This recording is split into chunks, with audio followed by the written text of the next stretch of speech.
Hello বন্ধুরা, আজ আমি রান্না করব চিকেন দিয়ে আলু বেগুনের চচ্চড়ি। তাই প্রথমে আমি আলুটাকে ভালো করে লাল লাল করে ভেজে উঠিয়ে নিয়েছি। তারপরে দিয়ে দিলাম বেগুনটাকে লবণ হলুদ দিয়ে হালকা করে ভেজে নেব। তারপরে আমার বেগুনটা ভাজা হয়ে গেছে। এবার বেগুনটা উঠিয়ে নিয়ে পরিমাণ মতো সরষের তেল, গোটা জিরে আর তেজপাতা ফোড়ন করে নিয়েছি।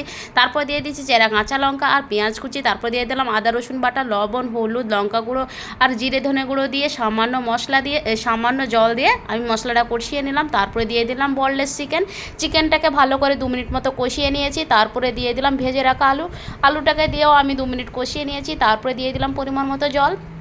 যেহেতু চিকেনটা আমার ফ্রিজে ছিল, বোনলেস চিকেন অল্প পরিমাণে, তাই আমি আলু বেগুন দিয়ে চচ্চড়ি করছি। তারপরে ঢাকা ছিল, ঢাকাটা খুলে আমি দিয়ে দিলাম ভেজে রাখা বেগুনটা দিয়ে তারপরে 2 মিনিট মতো ঢাকা দিয়ে রেখেছিলাম। এখন আমার তরকারিটা একদম পুরো রেডি।